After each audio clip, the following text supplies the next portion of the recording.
রবিন ফারহানকে সেদিন প্রশ্ন করা হয়েছিল কোনো একটা টক শোতে যে আপনাকে যদি বিএনপি আবার ডাকে আপনি যাবেন। উনি বলছে যে না, ওই মানে পিএম এর গাড়ির পিছনে দৌড়াবো এমন রাজনীতি করার ইচ্ছা আমার নাই।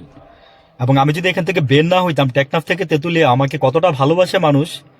শুধু তাই না, রাজশাহী থেকে, যশোর থেকে, বিভিন্ন মানে বর্ডার অঞ্চলের যারা থাকেন, চাঁপাই নবাবগঞ্জ, ওইখান থেকে ওনার সাথে দেখা করার জন্য লোক আসছে, আমার এলাকার নেত্রী কিন্তু। এবং উনি কখনো মানে অলি আহমেদ হইতে চায় নাই, ওনার বাবার মতো হইতে চায় নাই, উনি সাধারণ থাকতে চাইছে। কিন্তু এখন যতই বয়স হচ্ছে উনি মনে করতেছে যে উনি ওনার বাবার মতো হয়ে যাচ্ছে। বিয়ে শাদী তো করলোই না।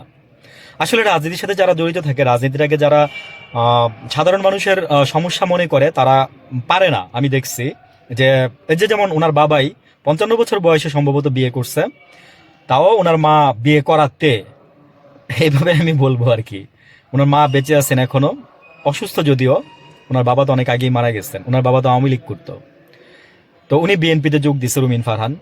তো রুমিন ফারহানকে আরো কোয়েশ্চেন করা হয়েছিল যে দলে যখন ছিলেন আপনি তখন এগুলো বলেন নাই কেন।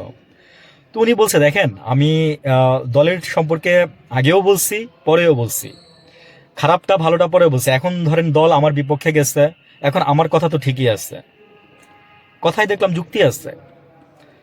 তো উনি বলছে যে না, আমি এই যে সারাটা জীবন আমি এইভাবেই আমি থাকতে চাই, আমি কখনো আর রাজনীতির সাথে মানে এই বিএনপির সাথে আমি আর যোগ দিব না।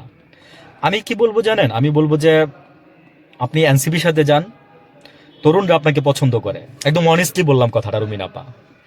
তরুণ লোকজন আপনাকে মানে তরুণ যারা আছি আমরা আমরা আমরা আপনাকে পছন্দ করি, আমাদের পরের জেনারেশন আপনাকে পছন্দ করে। হাসনাত আব্দুল্লাহ এদেরকে আপনারা পছন্দ করে, নাহিদ ভাই এদেরকে আমরা আমরা পছন্দ করি। তা আপনারা এদের সাথে যান।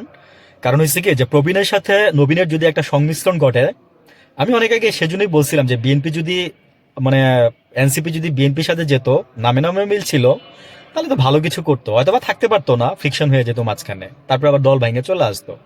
কিন্তু আমি বলবো যে রুমিনা আপা, আপনি জাস্ট যান। আপনি গিয়ে দলটাকে নেতৃত্ব দেন। আপনি এক জায়গায় বলছেন যে ওরা আমাকে চাইছে কিন্তু আমি না করে দিচ্ছি। হয়তো বা আপনার প্ল্যান সামনে বদলাও যেতে পারে, কারণ রাজনীতিতে শেষ কথা বলতে কোনো কিছু নাই। মানে এটা মুখের কথা আর কি, কিন্তু শেষ কথা বলতে রাজনীতিতে থাকা উচিত, কিছু থাকা উচিত। শেষ কথা বলে কিছু থাকা উচিত, কারণ এইভাবে না শেষ কথা নাই, শেষ কথা নাই রাজনীতিতে, এগুলো শুনতে আমাদের আর ভালো লাগে না।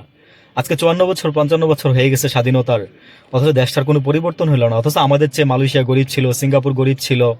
হ্যাঁ, ঢাকা ঢাকা ইউনিভার্সিটি একসময় মানে প্রাচ্যের অক্সফোর্ড ইউনিভার্সিটি ছিল। মানে কি বলবো, এটসেট্রা এটসেট্রা, অনেক স্বনামধন্য মানে বাংলাদেশ ছিল। কিন্তু আমাদের এই যে শিলপাটার মাঝখানে, ওই বুঝে নিয়েন শিল আর পাটাকে, দুইটা দলের কথাই বলছি, মাঝখানে মরিচের জীবন শেষ, আমরা জনগণ।